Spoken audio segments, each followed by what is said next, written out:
Pittsburgh Steeler fans, welcome back to another episode of the Scho Bro Show.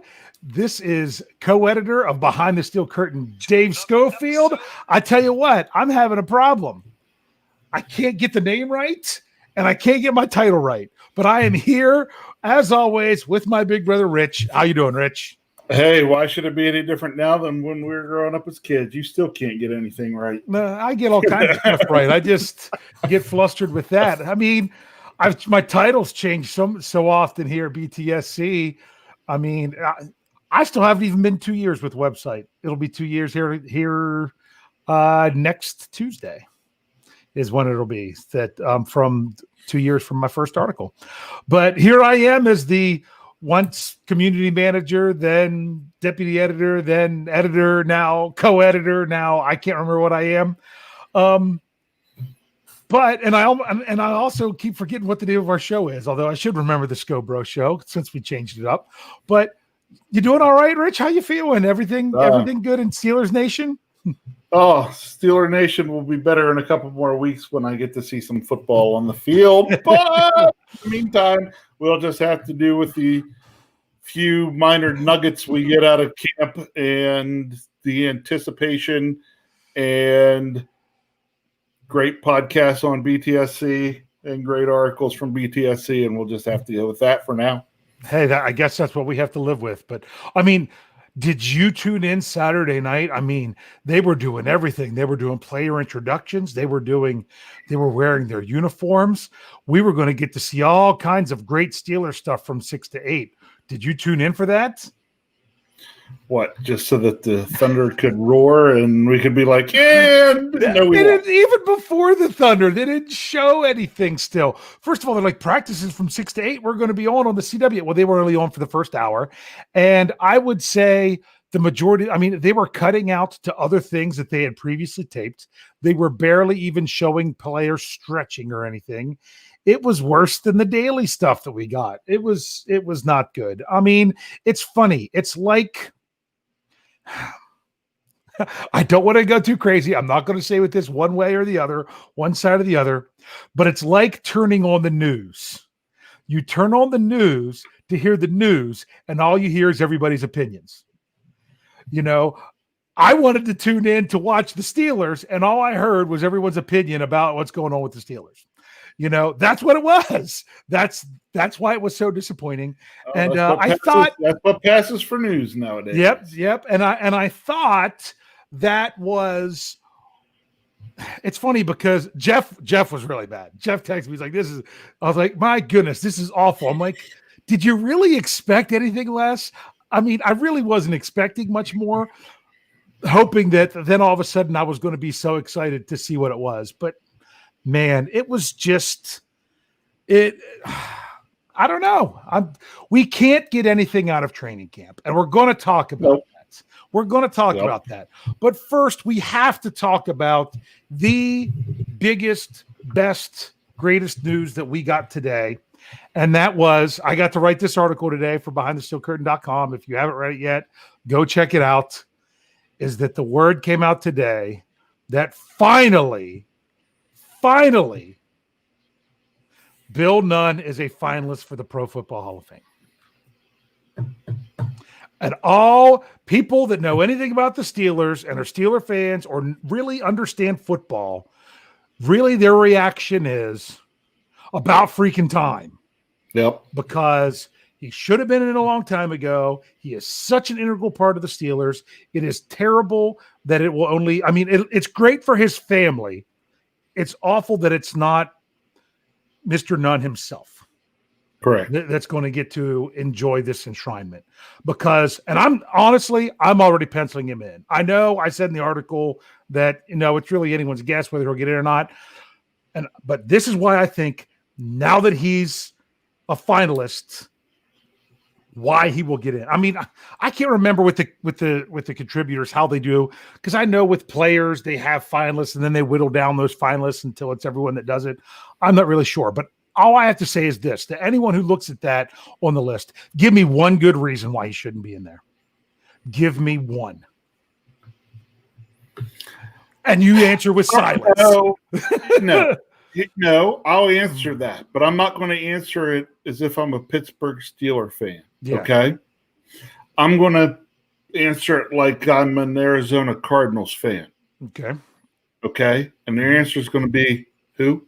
Yeah. Who's Bill Nunn? Well, all you there are going to be people that are like that. But your voters have to be informed of who they are. And all you have to do is be somewhat informed of who Bill Nunn is, and there should be no question as to whether or not he goes into the Pro Football Hall of Fame. I mean, he helped make that dynasty what it was. He was, I mean, and kudos for the Steelers for, you know, as a sports writer and who did the the Black College All-American team that basically called out the Steelers for not tapping into this talent. So they said, come on board, help us out. And he did. And look at all the guys that he was responsible for getting to be a part of the Steelers. Now, I had it. Did I give it to you? Yeah, Dan Rooney talked about that in his book, in one of his books. Mm-hmm. Did I let you borrow that book and read? I don't know. Or have you read it? I gave it to Dad. I have one of his books. Okay. Mm-hmm. Yeah, but there was in one of the books I've read, you know, Dan Rooney talked about just that. Talked about, you know, that here's this writer, and he came to us and said, you guys are missing out. And really it was Dan Rooney that said, you know what, we are missing out. Who could do this? And he said, well, why not the guy who says we're missing out? Yeah. He knew more than I mean, if he knew who the All-America team was that he chose, so he could evaluate the talent. And obviously showing it by his writing, he was good at it. And that's one thing that Coach Tomlin talked about today in his press conference when he was asked about it, was that I even have the quote I could even bring up because I'm putting it in an article for tomorrow. And that is, he didn't let the football get in the way. He knew the other metrics to look at and to follow and to evaluate in order to see how a player was going to be in the NFL. So I put this in my article. How amazing would it be? Because the 2020 class is pushed to 2021, and they already said that they're pushing the Steelers Cowboys to 2021. Just imagine Bill Nunn also going in. And my goodness, will you finally put Alan Faneca in rather than these other linemen that weren't as good as he was? Because it's really just ridiculous if you're just going to be that way about it. So I can't remember who said it. I should know because I actually put his tweet in my article. That is, I can't remember his name. I think it's Joe Treader is who it was. That he said he paved the way for so many different people of color to have a path into the NFL in that capacity that they wouldn't have had otherwise. He showed what could be done. I mean, in the late 60s, you know, he would be the first person of color elected to the Pro Football Hall of Fame as a contributor. He should be. He's the one who really did pave the way. Yep. And I hope that he continues to, because this is, I mean,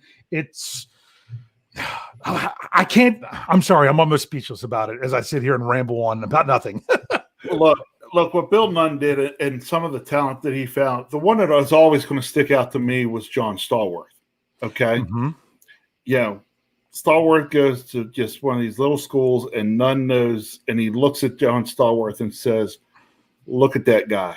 And if there was one, like, I can still close my eyes and picture John Stallworth running down the field. Like, the way Stallworth ran, you just looked at that guy and was like, wow.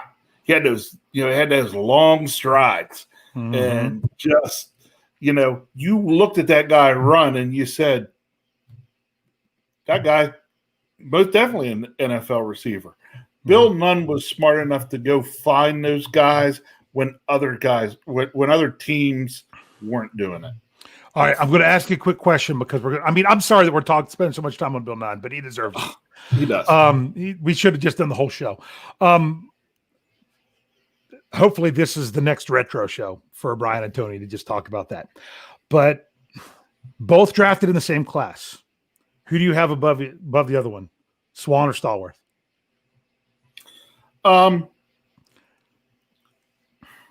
All right. Because you got to see them more than I did. Correct, I did. But here was the deal. Swann played a shorter career. Yeah. Much shorter.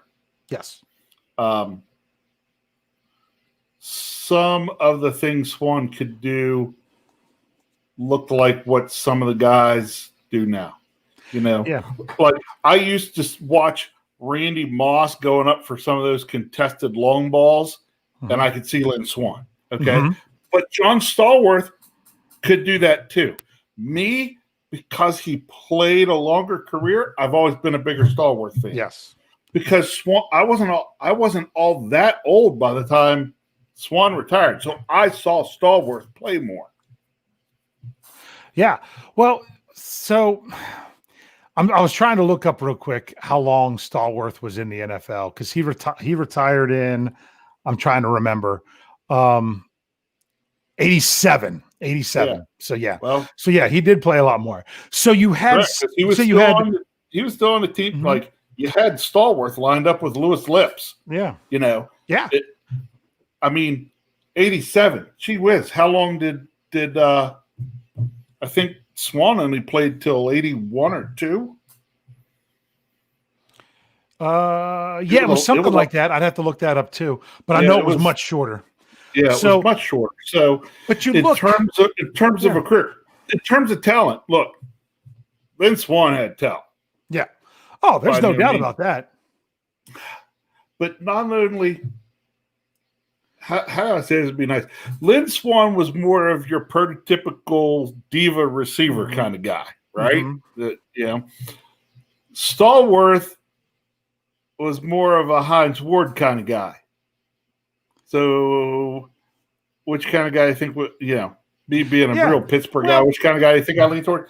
Stallworth. I want to look at these two guys next to each other. Okay, what round was Swann taken in? First, wasn't he? And Stallworth was in the 4th. Yeah. Was there that much difference between the two receivers? No. You know what the difference was between 1 and 4? It's called USC versus Tuscaloosa. Yeah. That's the thing. That's the difference. Correct. And I still remember that, when people break down I remember reading an old article after that draft, in 74. I didn't read it in 74 because I wasn't born yet. But where someone has shared, breaking down the Steelers draft of 74 about how they really missed and everything else. And why did they take another receiver in the 4th round and all this, how terrible it was. And it's the greatest draft of all time, not just for the Steelers, for anybody. So it just goes to show that John Stallworth was a 1st round talent that the Steelers took in the 4th round, and who knows if they could have even got him later because Bill Nunn was the guy that knew about him. Could have got him later, but they said he was so good they couldn't. And they felt he was 1st round talent. They weren't risking anything. Yeah. When the 4th round got there, they said nope, he's got to come off the board. And then after 10 rounds, I think it was still James Cowell just said this. Renzo said this about there were like 10 rounds back then or something like that. It was 10 or 12. I can't even remember. But after all those rounds, still wasn't drafted? Actually, what's that? Who still wasn't drafted that Bill Nunn know to go sign? Donnie Shell. Oh, Donnie Shell. Yeah. Come on. So just his legacy and everything. And he worked for the Steelers up through 2014 when he passed away. So, and James Cowball says he just checked and it was 10 rounds back then. So you just look at what he did. Still continued to work as a scout through he was labeled as partially retired. So he stepped back his role, but he was still there the whole time. All 6 Super Bowls. Bill Nunn was all there for all 6 Super Bowl rings. That's crazy. That man loved football. And he was good at what he did, and he loved doing it. Yeah. So we all are giving our big 1,700 thumbs up for Bill Nunn when it comes to selection into the Pro Football Hall of Fame. I think he'll go because anyone who looks at anything about him, I don't see any way you don't vote for him. I really don't. So, wow, we just spent 15 minutes talking about Bill Nunn, and I'll be honest with you, he deserves more. But let's talk about current Pittsburgh Steelers things going on in training camp and whatnot, because we already said about, it's a little bit disappointing that we haven't been getting much news out of camp, and it is, and it's frustrating, and we're seeing some guys running through some drills, but we really don't know. And we're really only getting what the Steelers feel like telling us. So here's the big question. Okay. This was the last thing that Mike Tomlin said in his press conference yesterday. The final question he was asked was a follow-up question about Minkah Fitzpatrick. And he was asked about if he was going to be moved around or kept more in that center field position, because Minkah had brought that up earlier today, and we'll talk about that. And his last sentence of his interview yesterday says, "But we're not going to tip our hand." And I think that pretty much sums up everything that we're able to get from the Steelers in training camp. Do you agree? Oh, yeah. Look, Tomlin just came out and said, we're not going to tip our hand, okay? If you go up north to that team way up there, their coach would just mumble something on about nothing, which is basically doing the same thing. It's just Tomlin will come out, look you straight in the face and say, we're not tipping our hand. No, we'll see what happens when we take the field. And then we'll go over there and watch this guy, and then, we'll see how that matchup goes, and then we'll just, we'll play our game. We'll play our game. Right? I mean, there you go. Oh, I love it. This is crazy. But yeah, we're getting some reports. Some people doing well, some people not. We're getting a lot of buzz about Chase Claypool. I mean, we're hearing more stuff about him as the second round pick that we did about a lot of stuff for first round picks in the past. But we would get other people that were there in the stands and everything else reporting on training camp, and a lot more reporters and a lot more sources. And we just don't have it. Today we got nothing because the Steelers were moved from Heinz Field to the South Side facility to go indoors because of the threat of rain. And they did not want to miss any more practice like they did some on Saturday. Yeah, so what time was their practice today? I forget. What time was their practice?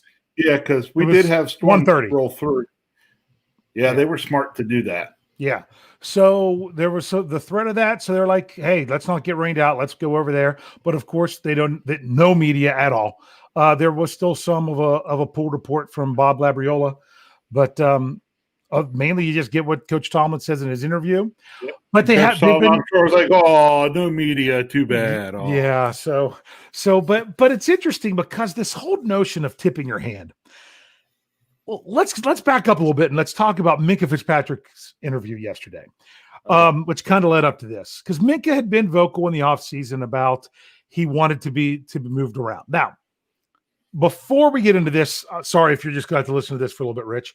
I want to clear the air from how I understand everything with Minkah Fitzpatrick, because people are like, oh, the whole reason he wanted out of Miami is they were moving him around too much. There's a difference between moving around and being moved around. You're like, didn't you just say the same thing? No. Being moved around is, okay, you're a free safety, you're a strong safety, you're a slot corner, you're an outside corner. That's being moved around. Moving around is working with different responsibilities and things within your regular position. My great example of this is Troy Polamalu. That dude was all over the field. Not just was he all over the field while the ball was in play, but when you're looking at lining up and everything and trying to get a read, you didn't know where Troy was going to be. You didn't know what Troy was going to do. He could come up and be right on the line of scrimmage, and next thing you know, he's got a deep half of the field. He could be a guy that was way off the line and comes up and times it perfect and jumps over the line and nails the quarterback perfectly. You didn't know where he was going to be, but he never lined up at corner. You know what I'm saying? He was still a strong safety in everything that he was doing. And that's what Minkah Fitzpatrick's talking about, is moving around, doing other things, as that free safety still. So I just wanted to clarify that, because to me, there was major differences. I mean, Minkah was their slot corner in Miami, is what he was, what he was playing at the beginning of last year, from what I understand. So he talked about wanting to move around, and do some different things and how he was ready for it. Even Keith Butler was saying, man, he was ready for more than what we gave him and stuff like that. Then all of a sudden with now that camp started, Minkah's like, nope, I'm good doing what I did. I'm good. It worked last year. I was all pro. We'll just keep it up. You buying it? Yeah, to an extent. Look, do you think that's what they're really doing? Or do you think Minkah's like, hey, I'm talking about moving around. Maybe I shouldn't talk about moving around. Maybe I should just move around. Let's just say this. If Minkah Fitzpatrick was going to play, if they had preseason games this year and he played in, maybe 2 of the games for a while, would you have seen him doing any of that stuff in the preseason? Well, no, because we didn't see stuff in the preseason last year. No, they're not going to. They don't, especially defensively.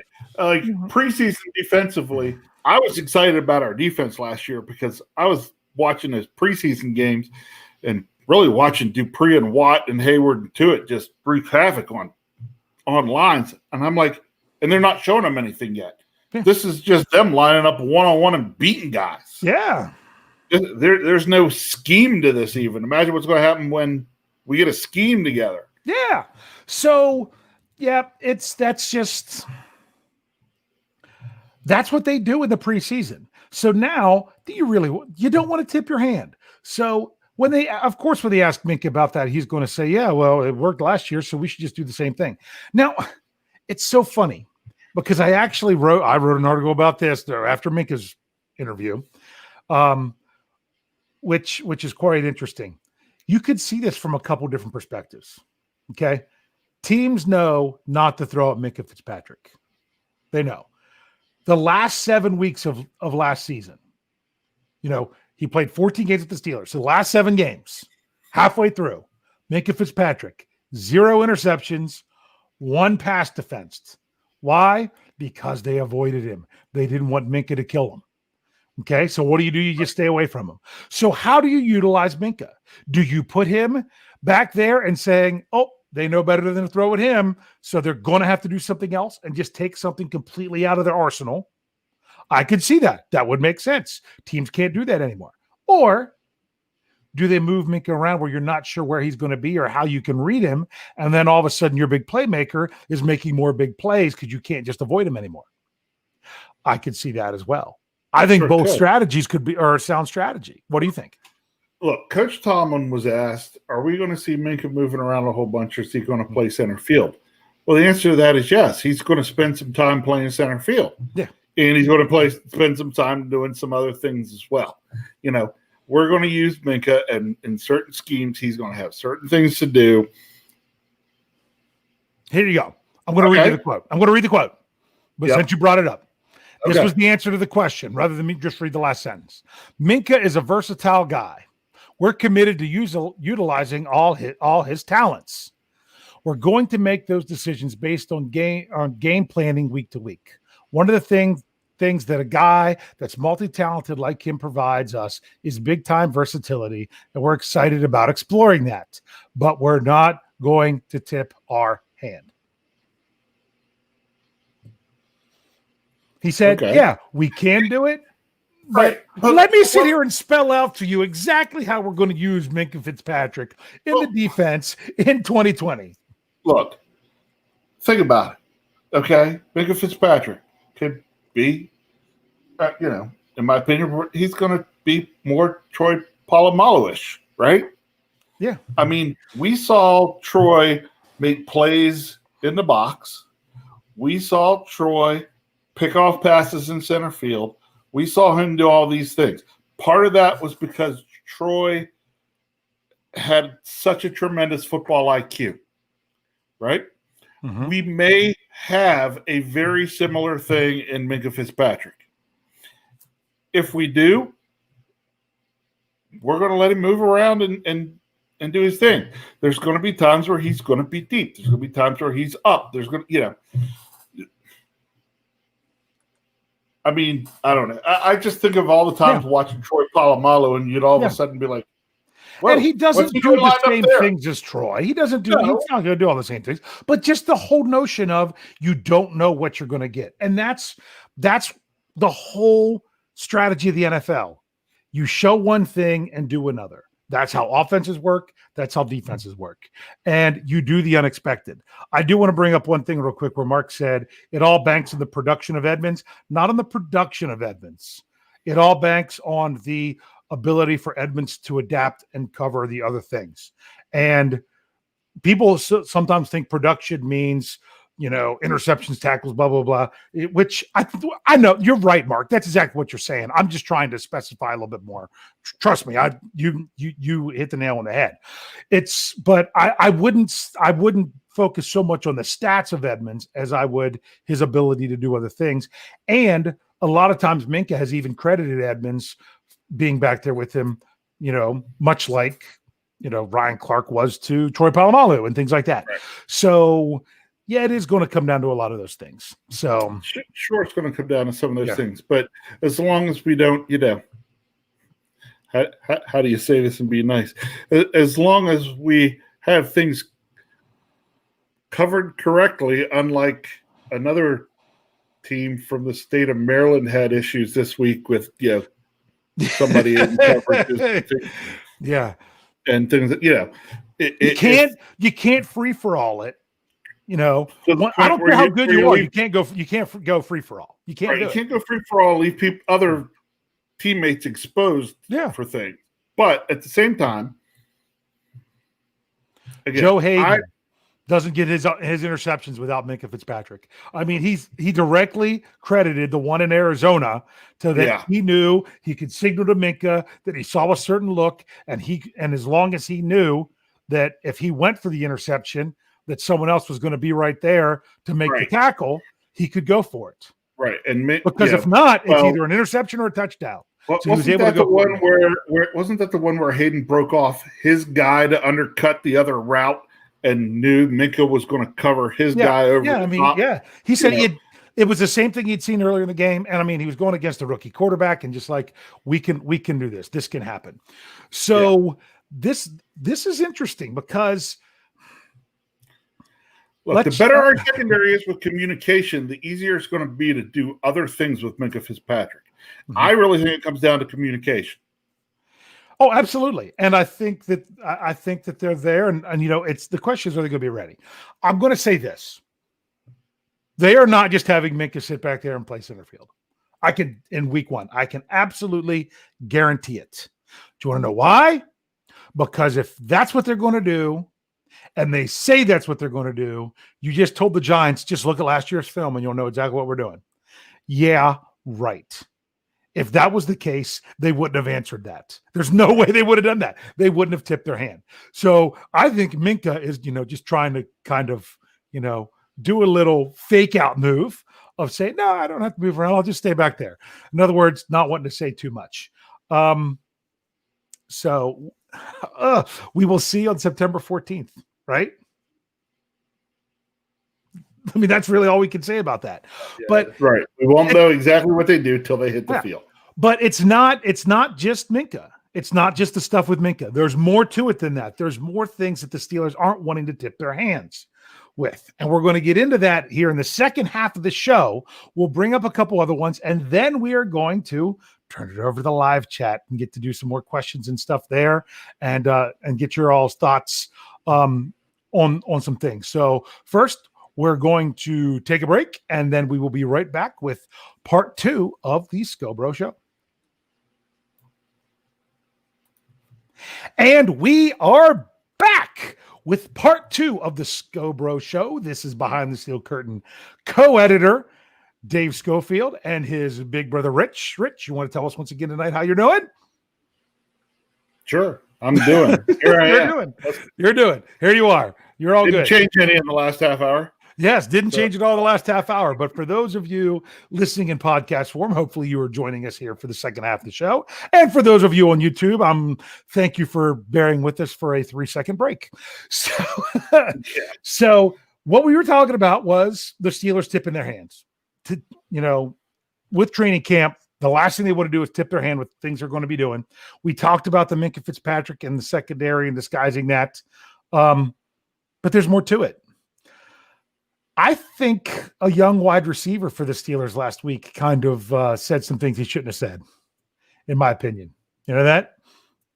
The one young Deontay Johnson talking about doing some different motions and things that Coach Canada has brought in. I don't think the Steelers are very happy that got out. They probably weren't real happy that got out, but honestly, did we really think it wasn't going to happen? Yeah. So, yeah. Hey, I'm going to backtrack just a second. Who was it? Who was it that brought it up? Sorry, I got to see who it was. Awesome Stuff 1983 brought this up from something we were talking about earlier in the show. The NFL had 17 rounds from 67 to 76. That is correct. I actually double-checked on that. And the Steelers had 17 picks the year they took Lynn Swann. Yeah. So now, the question was... Lynn Swann was in round 1. You want to know who they picked in round 17? 17. Who they chose over Donnie Shell. Yes. Larry Moore, defensive end out of Angelo State. All righty then. Sorry. Not in the Hall of Fame. Not in the Hall Donnie of Fame. Shell? Donnie Shell. In the Hall of Fame. So, sorry, I just had to backtrack. Oh, no, that was good. That was good. Because we got to talking about that. I knew we were more than 10 rounds.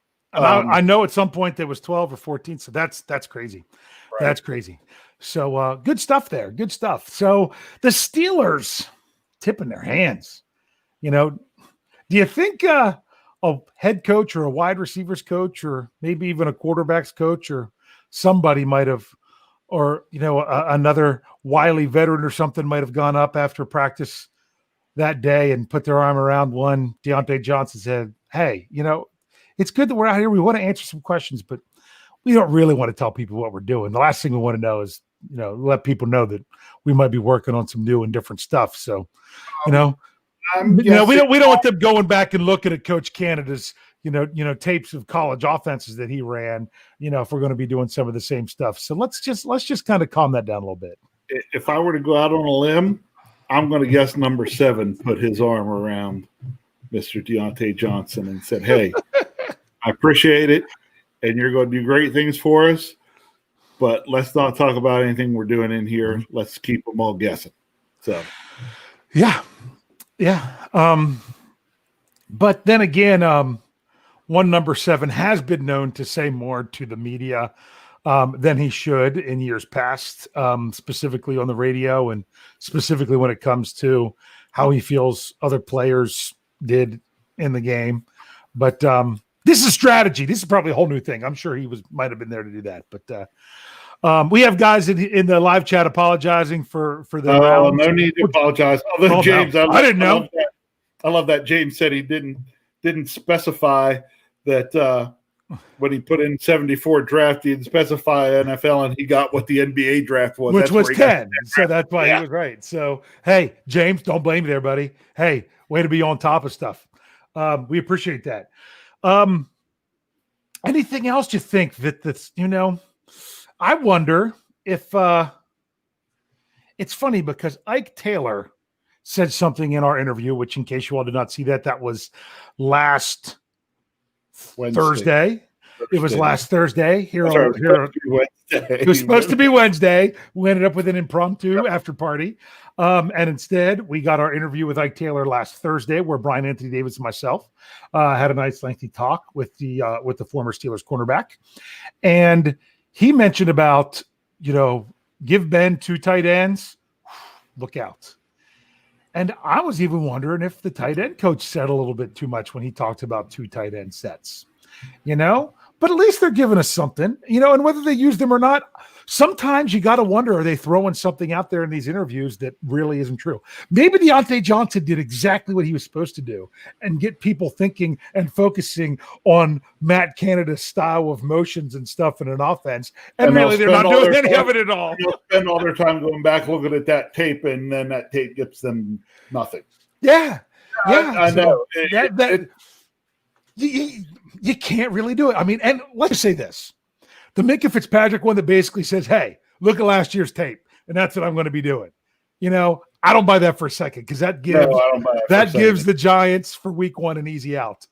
Deontay Johnson, I didn't think it would, guy coming in for a second year. I don't know that he'd be the one to really speak up and say something about this, but to say that stuff, maybe he just sends them on a wild goose chase. That would be great. I would love that if that's really true. But honestly, I'd rather see them actually utilizing some of these motions in their offense. So I hope it's true. So who knows? That's the problem. It's kind of like changing your signal calls. Let's say you have a player, prime example, LJ Fort played for the Steelers year before last, then signed with the Eagles, got cut, had the whole fiasco over the Steelers going to get their 3rd round comp pick, which they did. And thank you that we have Mr. Highsmith. And then he ends up in Baltimore. And the thing is, is he going to know? Is he going to have inside stuff to maybe he knows some of the calls and stuff of the offense? I'm like, well, first of all, you really think they're not going to change their calls even from one year to the next? I mean, I'm sure they change it from one game to the next, maybe even from one half to the next. It could be drive to drive. They could come up with this. All right, hey, we're going to do this set of codes this game for all we know. But the thing is, what would be really smart is using some of the same things that do mean the same thing and some of them that don't. Because even if you're like, oh, I know this call, it's kind of like trying to steal signs in baseball. If the other team figures out you stole their sign and next thing you know, they set you up that you're going to be getting a fastball and you're sitting on it and all of a sudden you just look like a fool with a big curveball.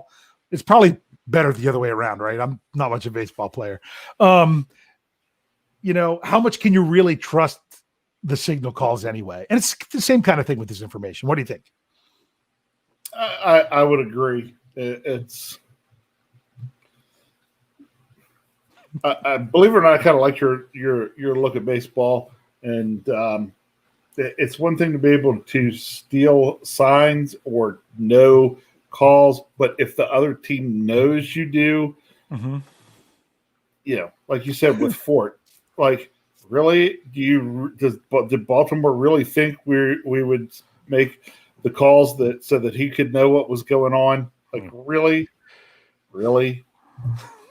I'm going to pull Ryan Anthony Davis, and I'm going to reference an episode of Friends. Oh, I thought you were going to get okay. I knew it was no. I wasn't going to bust in. I wasn't going to bust in the song. I wasn't going to bust in. It wasn't music. This time it's TV, like that episode of Friends.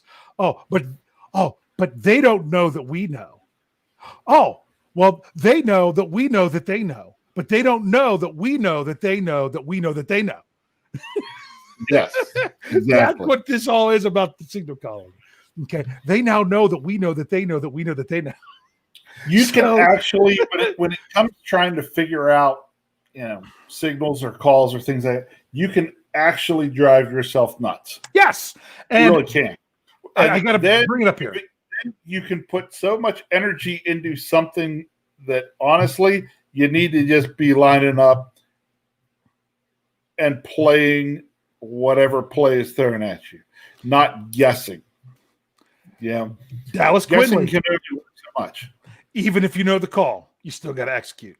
Execute. I mean, and if you think you know the call and you're not sure, guess what you're dealing with? Paralysis by analysis. There for a while in the 90s and early 2000s, late in games, Steelers were going to turn around and they were going to hand the ball off when they had the lead. They turn around, give it to the bus. What you still had to be able to do? You still had to tackle the bus. You had 3 plays where you had to keep the bus from getting 10 yards. Yeah. Yep. And it's kind of like line them up, dare you to stop us. And that's I love that kind of football. It's like the stories of Steelers 4th round draft pick Kevin Dotson, who in college would come up and tell the guys lined up across from him exactly what the play was. And he'd tell them the truth. And he'd bury him. Because he's like, you can know the play, and you're still not going to stop it. So, that's just what it is. So, yes, you're dealing with not wanting to tip your hand, not wanting to say too much. But I'll tell you what, sometimes just putting out a little bit of misinformation is not a bad thing. So, and what are we going to do? Because we're not getting any other information, we're going to sit here and critique it and try to figure it out, just like the New York Giants are trying to do right now. So we could drive ourselves insane. Yeah, you can. You can drive yourself nuts. And then that's what, hey, we know this is a couple of numbers, guys. We're still stat geeks, that you could sit there and try to crunch numbers so much to where you can make yourself crazy. You really can. There's been times where I've been trying to figure out some things. I do some stuff on the side where I schedule softball tournaments, a lot of like girls fast pitch softball tournaments. And I could sit there in the middle of the night trying to figure out the piece of the puzzle in order to fit one more game in order to fit everything to work. You can drive yourself crazy. So trust me, I know. The best thing these players can do, you don't have to know the calls. You got to trust your instincts and go make a play. Trust your instincts. Go make a play. Let's open it up to some questions. Sound good, Rich? Or anything else you want to say about the tight-lipped and not tipping your hand? No, nothing else really to say about that. Just because I a lot of teams are doing that now. Yeah, nobody's out there broadcasting. Oh, here we are. Look at all what we're doing. And a lot of people for a long time criticized the Steelers for having open training camps that anyone could come in and get their information. So. Well, I will tell you this. So back in 2005, spring of 2005, I was at a conference in Nashville, and had a coworker who had a connection to the offensive line coach of the Titans at the time, who ironically went to WVU and used to come over to Deep Creek Lake and fish all the time while he was in school. He took us on a tour of the practice facility and the stadium. Well, first we went to the stadium, then we went to the practice facility, and we were looking at their practice facility where the fields were, and there were these big, like small lakes, like ponds, really big ponds around them. But on the other side of the one, there was like this little strip mall or whatever. And I said something as a joke. I was like, aren't you ever afraid of other teams coming in, hanging out at the strip mall over there and, videotaping what you all do? He's like, oh, we just send a couple interns over there to wander around and make sure nobody's doing that. Dude, I'll be honest with you. Whoa. Coaching high school football, you know what they did? Not long after I hang it up when I had a family. They right next to a practice field, right across strip mall. I mean, literally across the road. You were talking 25 yards from our sideline to a parking lot.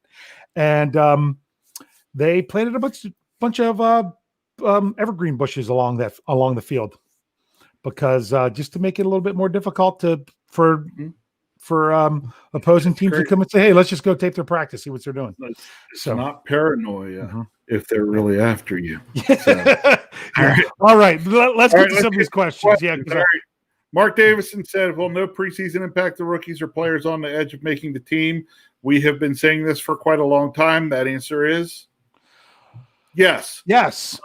Not your rookie, not your high draft rookies, but maybe towards the end of the draft and your undrafted free agent rookies. Yes. Not nearly as we're going to be way more likely to go with what we know than what we don't. Yeah, and well, not only that, if it's an undrafted free agent, there's a good chance that you can get them on the practice squad, because who wants to? Absolutely. Because no one else is going to have tape on them on the preseason. We talked about that at length. I'm going to do this one. Just a fan. Yep. Anyone here whether Justin Lane's making any progress as a backup? Haven't heard a thing. That could be good. That could be bad. I haven't heard anything. Right. We don't know a thing. So you could think, oh, we're not hearing anything. That might not be, or it could be they got a secret. Yeah. Maybe they don't want. Maybe he's a guy that wants to sneak him. No, they don't want to sneak him on the practice squad. He's their gunner. He was their best gunner. But it could come down to, they're putting some packages together for him. Yeah, who knows? He might get on the field. He might not. He might be like 2019 and not see a defensive snap. Sorry, we don't have any. Everything I've seen, and I read all the reports and everything else, and I haven't seen him mentioned other than, when he was coming back off of the COVID list. So I got a really important question here. That one? I almost clicked off of it because you clicked on it. Okay. Ron Reed wants to know. Yeah. He wants to know, are we having the Elimination League this year, Dave? Yes. We are having our Survivor League again. And I just got the prize this week. I got it in the mail. Just for those of you, what it is yet. Not tell you what it is. Maybe I will. But we divulge it on our show. I don't know. Well, here's the thing. I'm not saying the league's up yet. I will probably set them up September 1st. I want to talk to Jeff, make sure. The reason I'm waiting until September 1st, that's a week from today. The reason is because if we get everyone in there right now and you set up too early, you have a tendency to forget to make your first pick because it's too long between then and the first week. So if we start it on Tuesday the 1st and then the first game is on Thursday the 10th, and you can still join up until that Saturday, you just can't pick the Thursday game. That's the way they do Thursday games. You don't have to have your pick every week in by Thursday, but if you pick the Thursday game, you have to. So we will get that set up. For those of you that don't know what I'm talking about, don't understand the question. Last year, Behind the Steel Curtain ran a Survivor League in Yahoo. It got really big. I didn't even know how many people you could fit in the league. Found out they were capped at 100. We did 6 leagues because we had so many people sign up for it. The only rule was 1 entry per user. So don't enter each league. If I find a duplicate entry, gone. Okay. So if you had a different username, it was fine. There was no way around that. So meaning when I say username, not the name that you signed up for the league, meaning the name of the email, the Yahoo ID account that you signed up for. Anyway, so what it is you pick 1 game each week. 1 game. If not even against the spread. If that team wins, you move to the next round. If they lose, you're out. And once you pick a team, you can't use them again. So if you pick the Steelers in week 1, you can't pick the Steelers ever again. That's how it works. Last man standing wins the prize. We made it to, what was it last year? Was it like it was like 13, maybe 12 or 13. Yeah, and I was surprised that we didn't have to reset it with anybody else. There was like 7 people left. And after that one, just one person. So that was surprising. And won the prize of a signed David DeCastro football. So I will tell you that the prize for this year will once again be a signed football by a Pittsburgh Steelers player. And I will let you know that player. Get some more questions at another time. Okay. This was something that was brought up about Ben's throwing motion on deep balls really off. It's not that it's off. It's not that his motion is off. I heard that his throwing motion, just like any player that comes back from major surgery, is slightly different. That's what I've heard. What about you, Rich? Yeah, but someone brought up on here earlier that Ben said that, this is the best his elbows felt in 10 years. So has his motion on deep balls for the last 10 years been off because he's protected the elbow? You brought up, I was going to let you answer, then I was going to come back and say that, and I'm glad you said it. So the question is, it's not off. I don't care what his motion is. Yeah. Okay. What I care is when Deontay Johnson or Chase Claypool's streaking down the field, can Ben hit him? If he hits him, I don't care what his motion looks like. Maybe it was Ben compensating for the elbow for the last several seasons, and now he's not, and that's why it looks slightly different. Yep. So let's go with awesome stuff. 1983. What do you think of Ben's play within the offense? Do you think he's as good at making reads as he should be at his age? He's obviously a great improviser. Can I give the Ike Taylor answer? Please do. From Mike Taylor's interview, he said, it's from the neck up. That's what 7 brings. It's from the neck up. And that's the difference back there. And that's what you need back there. I would rather have Ben. It's so funny because some people said last year, the Steelers might have been better off with Ben Roethlisberger throwing left-handed because of everything that he goes and brings and reads, as a joke. I really don't want a left-handed throwing Ben Roethlisberger. Just to be back there and reading and making all the right calls and decisions. that is extremely important. I mean, and we've seen it from other quarterbacks late in their career. You don't have to throw the ball out of the stadium. You just have to be able to know how to read an NFL defense and make the right decision. What do you think, Rich?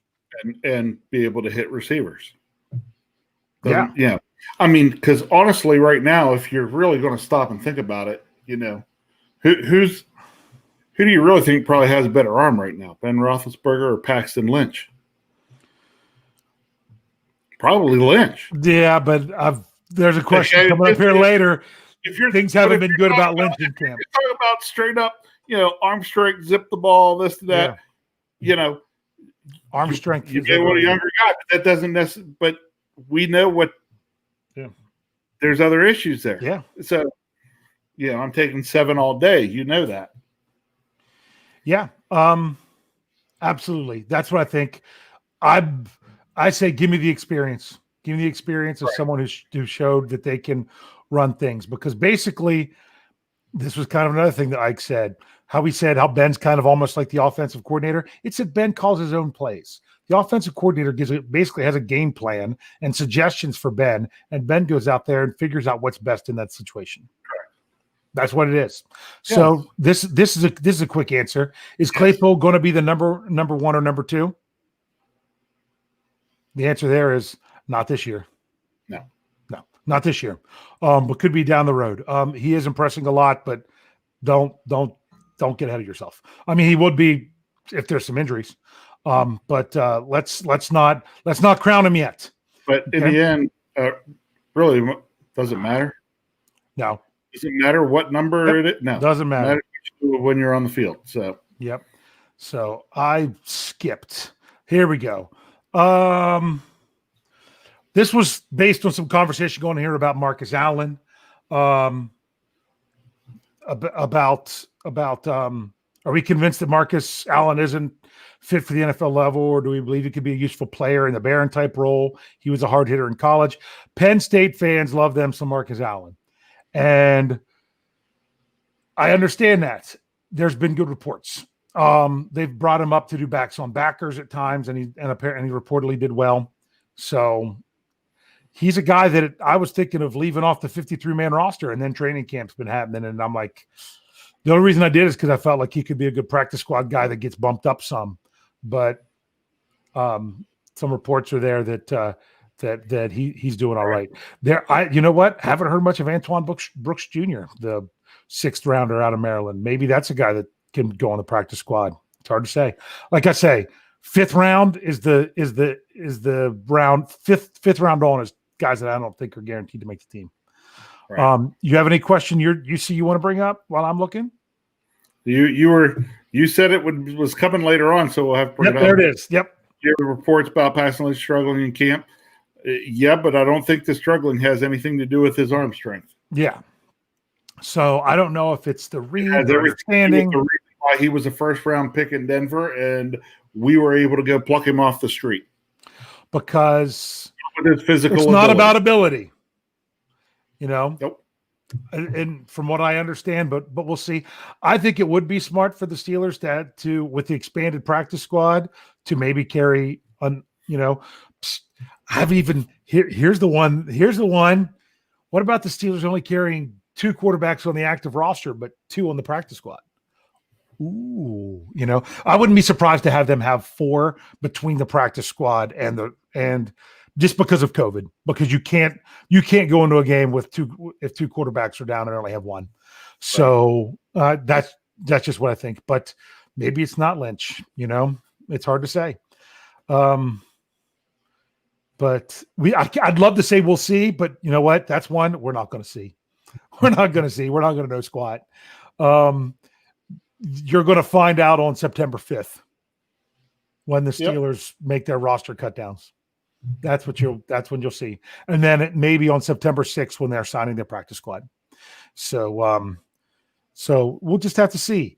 With a lot of those, practice squad is going to be interesting. Like I said, you might need to keep some sort of kicker on the practice squad just because of to me, the last 4 guys are what I'm really going to call the COVID squad. These are guys that might be based on a position that you wouldn't have kept otherwise, but because of COVID, you have to. Yeah. Can you get on board with that? I can. Dallas wanted to know about signing RayRay McCloud, if they're not comfortable with some of the receivers they have. Interesting thing about that, they chose RayRay over everybody's darling, out of Penn State, Saeed Blacknall. A lot of people looked for him for a sleeper to make the 53-man roster. I didn't have him on the 53-man roster. I even had guys like Amara Darboh ahead of him. But they released him and brought in RayRay. Maybe they're looking for other guys that can help fill in the practice squad as well. I don't really know. It's really hard to say with those bottom end of the roster guys. I don't think it's a problem in their top 5 or 6. So, but we'll see.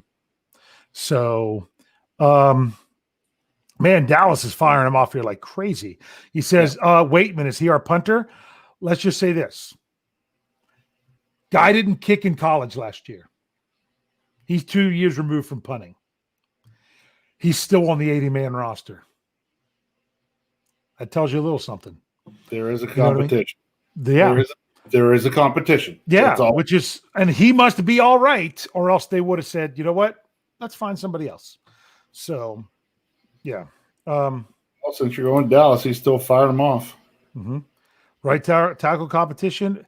Very interesting from TJ Watt today and how he talked about that. Said about how Chooks has better hands, things like that. Some of the other guys are saying Chooks is more athletic, but Banner just goes out there with pure desire and plays so hard.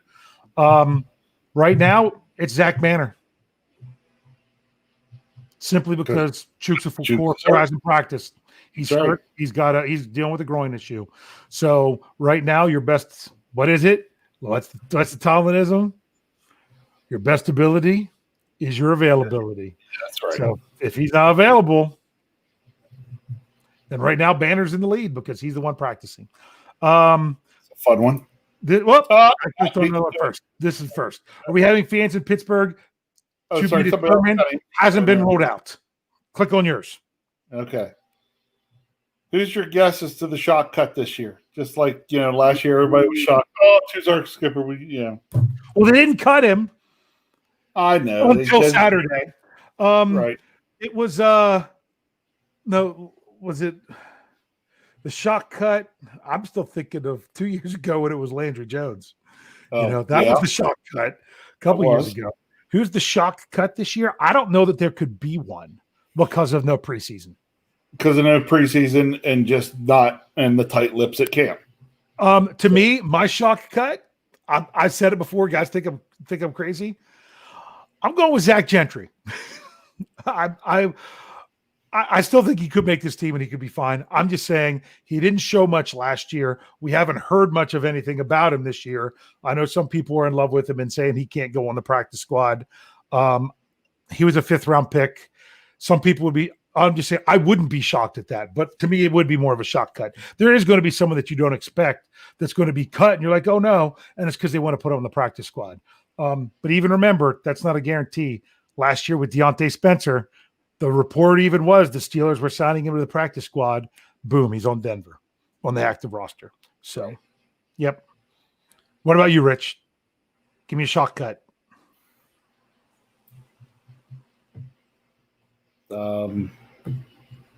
It's just, I don't know. It was named somebody. It's like anybody. Okay. I don't know if you necessarily because people are rooting for it, but we cut Jordan Berry. Yeah. Oh, there you go. That's a good one. That's a good one. That would be a little bit of a surprise. Now it would make some people really happy. Yeah. But to me, that still would be like whoa, we actually did it. Yeah. Hey, another one. Dan McCullers. I mean, Keith Butler already said it's kind of a do or die season for him. Yeah. Yeah, I like it. I like putting it in that way. So, hey, with that, that's a good question to end on right there. So stay tuned for Behind the Steel Curtain for more information about the Survivor League. That'll be coming out. We'll do that on the podcast and on the website. Make sure you're checking out BehindTheSteelCurtain.com for your one-stop shop for all things Pittsburgh Steelers. We are giving you crazy amounts of articles. We're giving you, if news comes out, it's there. That's just basically how it works. And yet you're still getting some commentary, film breakdown, all these things. We've got our whole lineup of podcasts. I think people are starting to get used to them now. We got Beck and Black with Michael Beck and Jeffrey Benedict tomorrow night, Wednesday night. Then we get the Steelers preview Thursday with myself, Brian Anthony Davis, and Jeff Hartman. Friday night is the live mic with Michael Beck. Saturday is Steelers brunch with Tony. Man, he starts at 12 on the dot. That's what he does. Yep. Yeah. Then you've got the Tales from 2 a.m. with Brian Anthony Davis on Sundays. And then Mondays you get the Q&A, which will very soon be morphing into the Hangover, which I can't wait for that, because that means we've got stuff to be hungover about when it comes to Steelers football. Make sure you are checking out all the audio-only shows that we have going on. We've got Jeff Hartman's Let's Ride on Monday, Wednesdays, and Fridays. We've got the Steelers Retro Show with Brian and Tony on Tuesdays, and you have my Steelers Stat Geek on Thursdays. Those are out first thing in the morning. Rich, did I hit everything good? Did I do the whole rundown? Yeah, you actually did. For as bad as you were messing stuff up at the beginning, you that might have. I need to go back and tape that one and just play it every week, because I actually got the rundown right. Yeah, so, that was fantastic. Anything else we go to the order before we get out of here? No, just I'll tell everybody out there, hey, don't be surprised. We're not going to hear tons coming out of camp. We were talking about it. That's not necessarily a bad thing. The biggest thing I don't want to hear out of camp is injuries. Let's not hear about injuries. Let's not hear about it anymore. I mean, guys are getting dinged up. Nothing major so far. A lot of these are some of the vets, minor dings. Yeah. I'm a little concerned for Chooks, because that bothers me. He's not out there competing with Banner. But yep. Hey, we've got some good stuff in the live chat. James Cowball says that he will Google responsibly in the future. We got unfortunately we missed some guys like Russ and Ezra jumping in here late. Hopefully they can go back and still catch the show at another time. And if you're listening to this on podcast form, we know the majority of our podcasts are out on Apple. So please go in and get that 5-star rating if you like what you're hearing. It would really help. And Jeff Hartman even said this: if you write a comment on Apple Podcasts, if you write out a comment, he will read it on his show. So go in there, say what you think about our Behind the Steel Curtain podcast. That would be really helpful. Make sure you're subscribed to the YouTube channel and you have your notifications on, and make sure you're checking out BehindTheSteelCurtain.com. And just, we're almost there. We're almost there. We're going to have some Steeler football real soon. So thanks for joining us tonight. Stay safe out there, Steeler Nation. Later, Steeler family.